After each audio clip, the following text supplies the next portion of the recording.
O sige, wala nang intro-intro, mamantika ako na to. Di na ako maggagawa na kaldo. Para naman nakahanda na. Basta ko nalang isushoot na ng bola-bola. Dalawang materyales lang ang gagamitin. Sibuyas at bawang. Gisa-gisa hanggang lumabas ang aroma. Sabay-sabawan ko na ng 1 drum ng galing pa sa Angat Dam. Titimplahan ko na din pala para magkalasa na. 1 pirasong kwadradong manok, nagkadurug-durug na paminta, 1 dakot na asin, at 3 laguklok ng patis lang muna. Pahukuloyin ko na rin hanggat sa gusto niya para naman makapag-diet na ako ng sibuyas na mura.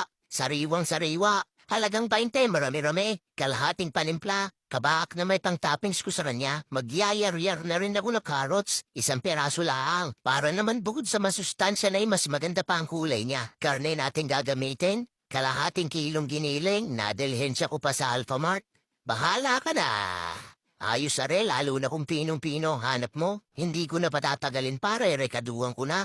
Aayusin ko lang ang kamada ng bagya at taasnan ko na ng 1 kutsara. Hindi ko na gagamitan ng sariwang sibuyas at bawang. Are, pulbos na lang, tigi 1 kutsara na sila para mas malasa. Magic sumarak, 2 pirasong itlog at harina ang gagamitin nating pambiggi sa kanila. Kagayan lang muna at mamaya ko na dadagdagan pag sa tansya ko ikukulangin pa. Durog na paminta, mga 2 taktak. At saka yung mga inihanda kong gulay kanina, carrots at sibuyas na mura. Ilalagay ko na. Gagamitin ko na ang aring hand mixer. Minsan pwede ang tantyameter. Depende sa paggagamitan kung anong kailangan. Kakawkawin ko lang ng papagayan. Ibabali-balibag hanggang sa magdikit-dikit. Para mangyari yung hinahanap kong lagkit, waray ko na may kulang pa kaya dadagdagan ko pa ng harina. Ilalahat ko na. Isang halo pa't malapit na matupad ang pangarap ko sa kanya. Gana rin ang kanyang magiging itsura. Hindi na yan maghihiwa-hiwalay pag isinalang basta't ganyan ang makapit at kalagkit. Pinadulas ko na din ang mga kamay ko't makapag-umpisa ng mambola. Bibilugin lang kita. Ganitong sukat yung tipong 2 kagat. Ibalibag mo na rin ang ganyan para masiksik,